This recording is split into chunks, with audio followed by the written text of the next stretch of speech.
So from the Maimonidean rational ideas that we've been discussing today, let us, in discussing Parshas Naso, discuss, I hope I have the right parsha, it's Naso this week, right? You know, with Shavuos in the middle, you get somewhat famished. But it is Parshas Naso this Shabbos, and Parshas Naso usually follows Shavuos every year, with rare exception. And there's a fascinating commentary on the Torah from Rav Chaim Vital, who was the primary disciple of the Arizal. We talked a little about the Rekanati before, who lives in the 14th century. Rav Chaim Vital lives in the 16th or 17th century, and he records many of the ideas of Lurianic Kabbalah. Lurianic Kabbalah is basically that the Arizal had the same Zohar that everyone else in the world had at his time, but he was able to clarify certain ideas using a certain lens of description and definition. And so from the time of the Arizal, it's generally accepted that although there are other schools of Kabbalistic interpretation, the Arizal school of interpretation of Kabbalah is the most authoritative. And Rav Chaim Vital is the primary transcriber of the Torah of the Arizal. Okay? Rav Chaim Vital wrote the sefer called Sefer Eitz Hadas Tov. Part of it is a commentary on the Chumash.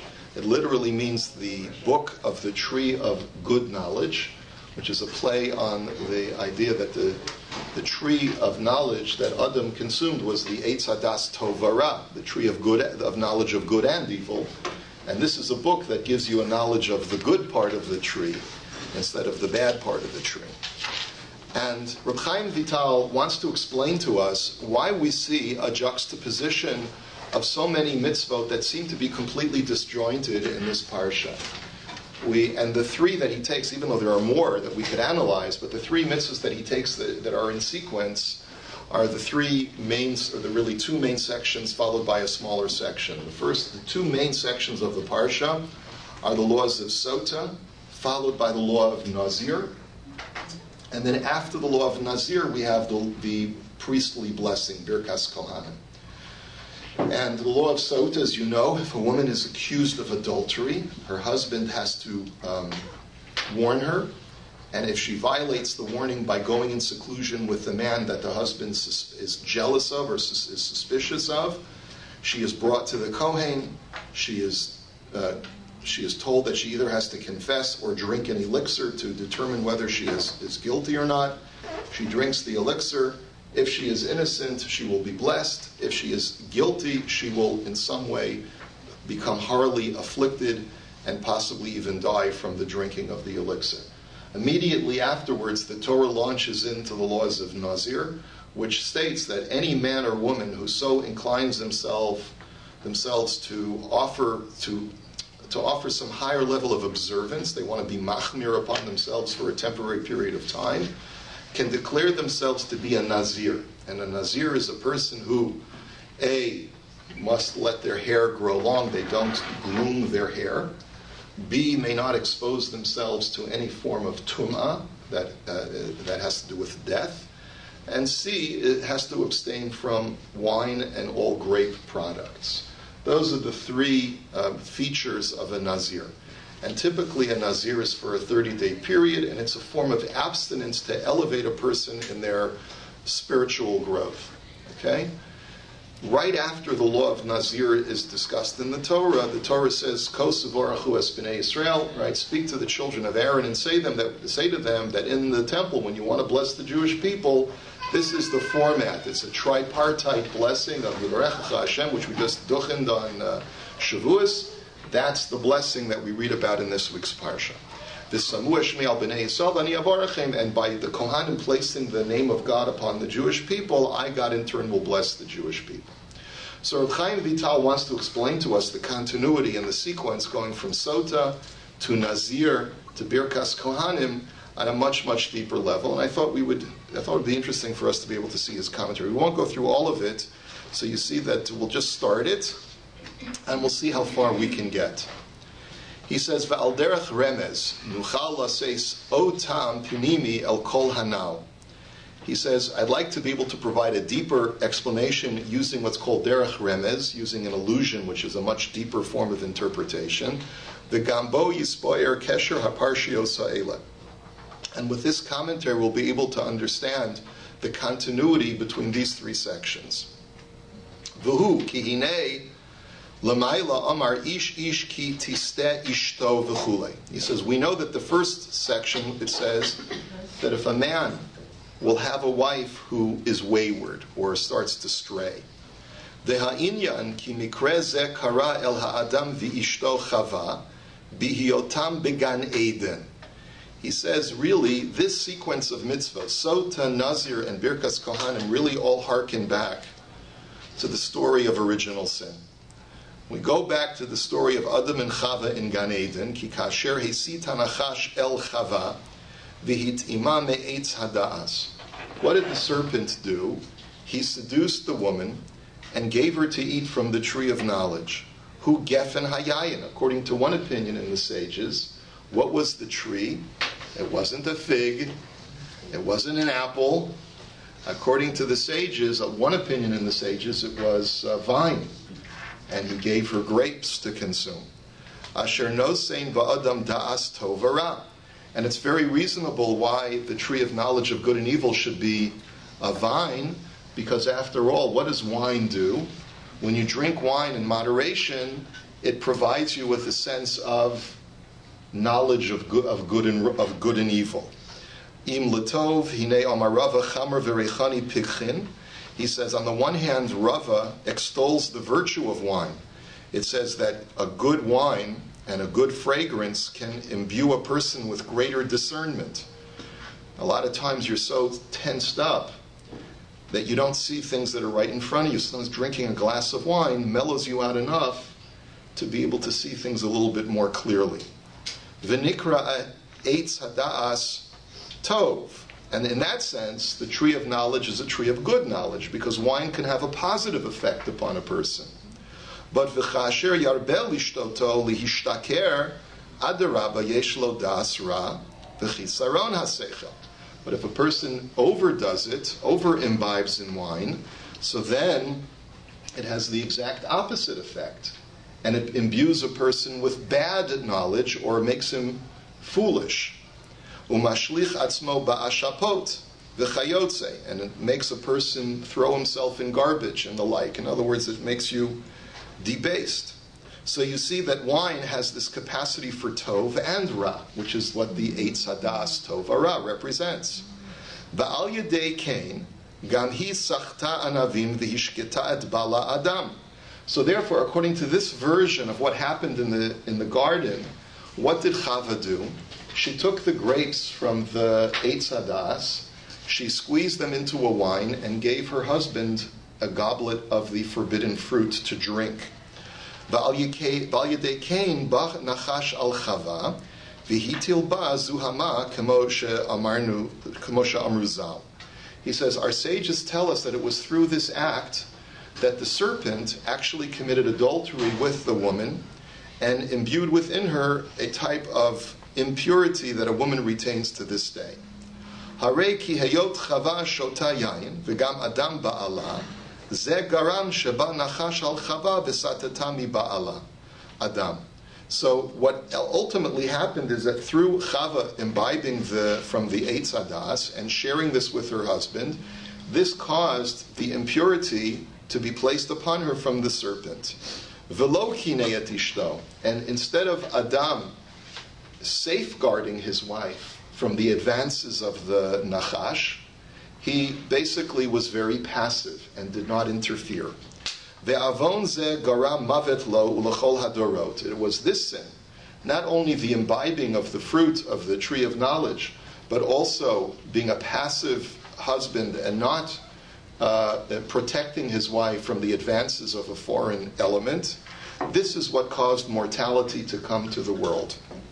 V'ilul lo haya rak achilat eitz hada'at lo haya ra'ui la'onesh hazeh hagadol ve'havein zeh. So Reb Chaim Vital says in his cryptic language, he says, we must conclude this, that if the only sin of Adam and Eve was the consumption of fruit, then that would not have resulted in such a cataclysmic repercussion of all of mankind from that point onwards experiencing death and being ejected from the garden. So no, there was something much deeper. It was the fact that Adam did not value the sanctified relationship that he had with his wife enough to be able to safeguard his wife from the Nachash.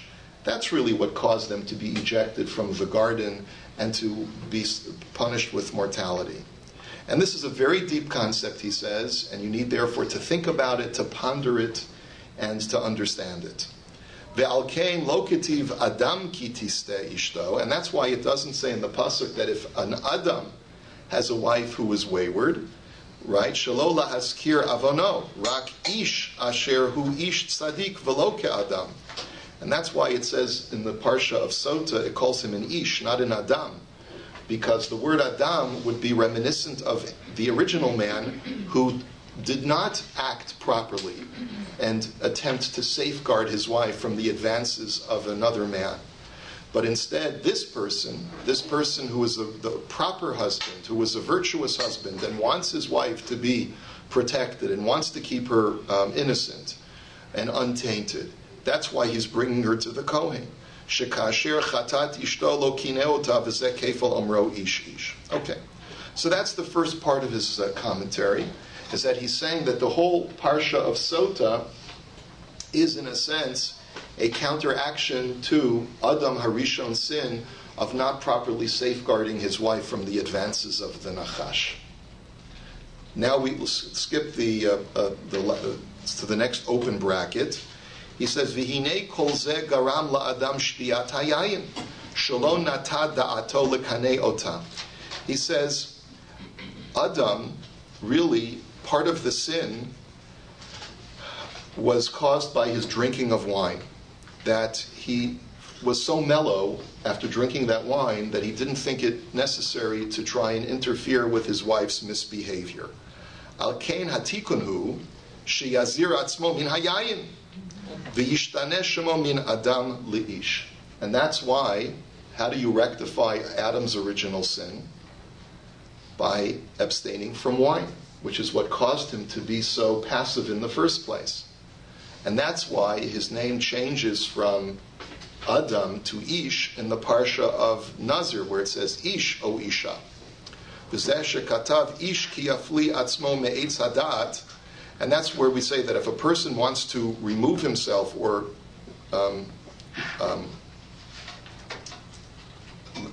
cordon himself off from the tree of knowledge, Adam harishon shenata achar hanachash elakei acharei, Elohei acharei. Ve'ata yidor neder nazir lahazir atzmo min hanachash ve'achzor lihidabek atzmo b'Hashem. He says, therefore, the Nazir, on a deeper level, is not just abstaining from wine, but he's abstaining from allowing the Nachash to enter into the sanctity of his marriage, of his home. And that's the deeper meaning of what it means to be a Nazir, is to abstain from or to block off, cordon off the advances of the Nachash. Kihu Elokei Emet, so instead rather attach yourself to God, to become a Nazir to Hashem, who is the God of truth. V'lachein miyayin v'shechar yazir shehu ikar ha'avon, and therefore abstain from wine, because that's the primary sin that caused Adam to not interfere when his wife strayed with the Nachash. We skip the next portion and go down to the next open bracket. V'hinei al yedei avon eitz hadaas v'niyuv chava garma shetit atef et rosha ke'avel. Look at this. This is a very interesting idea. You might find this interesting. I don't know. I just find it very, very cool. He says it was the sin of the tree of knowledge and of this adulterous or extramarital relationship that Chava had with the Nachash that was the cause of her needing to cover her hair like a mourner. V'tigdal pera rosha le'olam kimekulelet ba'arur mipi ha'gevura. And therefore, the need for a woman to keep her head covered is, in a sense, a penalty for her original sin. And just like a mourner has to keep his or her head covered as a sign of mourning, so too a woman has to keep her head covered as a sign of mourning. Ve'ata ta'ar lo ya'avor al rosho. And to counteract that, the Nazir is just the opposite. Instead of covering your hair, let your hair grow long. Lo machmat bizayon kemo chava, rak adarabba lechavod uletiferet ki nezer elokav al rosho. And this is not, it's just the opposite of Chava, who has to cover her hair. The Nazir, could be a man or a woman, lets their hair grow long to show that they have the crown of glory and that they are able to handle the physical world, which is what was represented by hair growing long. Whereas Chava has to cover the hair, which represents the growth into this world, into this physical world. The Nazir can say, no, I want to wear a crown of glory because I'm sanctifying myself and my physical self to Hashem, and therefore I can let my hair grow long. V'hinei sa'ar ha'isha tameh v'hu erva, achzer kadosh yiheh. And this is therefore the contrast. Whereas a married woman's hair has to be covered because it is considered to be exposure and inappropriate, the holy Nazir gets to expose his hair and let it grow long because it is holy. Umichlal sof haklalot hu hamavet. Now let's look at the next component of the Nazir. What is the ultimate curse? The ultimate curse to man and Adam and Chava is death. Lachein biza bazeh al nefesh meit lo yavo v'lo yitmabo. And that's why the commandment to the Nazir is do not defile yourself by coming in contact with death. He says,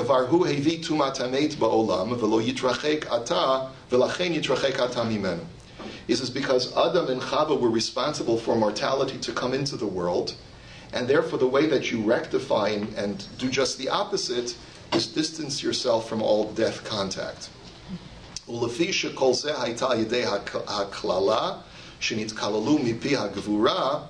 says, now let's go to the last part of the parsha, of this section. He says, this was all a curse to man, to Adam and Chava, to be ejected from the garden. This was God's curse, right? So, ve'ata tachul alav habracha kinal al smichat parshat birkat kohanim leparshat Sotah. So, in order to be able to demonstrate that by fulfilling the mitzvah of Sotah and fulfilling the mitzvah of Nazir, you are counteracting original sin, we demonstrate that by saying that whereas as a result of original sin, Adam and Chava were cursed, now as a result of the counteraction of the original sin, you receive a bracha from the Kohanim. And that's the continuity.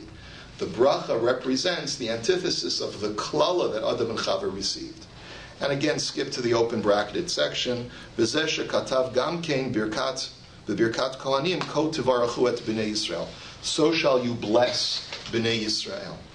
That by blessing them, you're actually counteracting the original sin of Adam and Chava. And he says, therefore, it's the really, and he goes on a deeper level, which I took out of the section that for our reading, but he says that Yisrael is really Yaakov, and Yaakov is a reincarnation of Adam. So everything that Yaakov did was a rectification of original sin. And therefore, since the performance of the Sotah and the Nazir rites is a rectification of original sin, therefore you are entitled to the blessing of Bnei Yisrael, of the children of Yisrael, who himself dedicated himself to rectifying original sin. And perhaps that's the reason why the priestly blessing, this is my own addendum, perhaps that's the reason why the priestly blessing is supposed to be given with love. That's why when the Kohanim make the bracha on the priestly blessing, they say, V'tzivanu levareches amo Yisrael be'ahava. That God has commanded us to bless His nation with love. Why with love? Because how can you not but love a group of people who are dedicating their lives to rectifying the world through their mitzvah performance? In other words, in the context of Parshas Naso, we see that Birkas Kohanim is granted to those who rectify original sin through their proper mitzvah performance.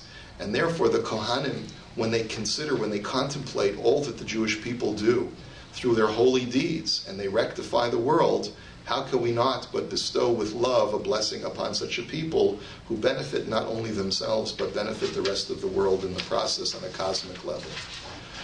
So I don't know if this speaks to you. Perhaps you'll argue that it's somewhat misogynistic. Maybe it doesn't appeal to you. But Reb Chaim Vital essentially tells us that on a much deeper level, the mitzvah of Sotah and the mitzvah of Nazir actually end up being a rectification for some kind of flaw that Adam and Chava originally displayed, not by just eating the forbidden fruit, but by allowing their relationship to disintegrate in some way while they were still in the garden. And this is personified by the statement that our sages make, that the Nachash committed adultery with Chava after she and Adam had eaten from the forbidden fruit. What that means is, of course, it's too lofty for us to even contemplate. But any time that there is a breakdown in the relationship between man and woman, this ultimately results in a repetition of the original sin. And the way to rectify it is through the law of Sotah, which is supposed to restore peace and harmony within the home, and through the mitzvah of Nazir, which is supposed to counteract all of the negative effects of what the Chet of Adam and Chava achieved through their original sin. Yes, please. So I found in this, like these drinks, there are three things in common. The wine. From the tree, from Sotah, and from Nazir. It's the wine. This is the common thing. But in the blessing of Kohanim, there's no mention of wine. Exactly. So how can you connect? Well, he's not necessarily saying that the Birkat Kohanim is connected to wine. The Birkat Kohanim is blessing those people who are rectifying a sin that was performed through wine. The destructiveness of Adam and Chava was accomplished through wine. And how do you counteract that? By being concerned about your wife and protecting her and safeguarding her from the advances of a person who's outside the context of marriage. How do you rectify recommitting the original sin of Adam? By abstaining from wine. When you do those things, you merit the blessing of the Kohanim. So the blessing of the Kohanim comes from not drinking wine, not from the involvement of wine, from the abstinence, from the abstaining from wine. Okay, have a wonderful day, everyone. Have a good week.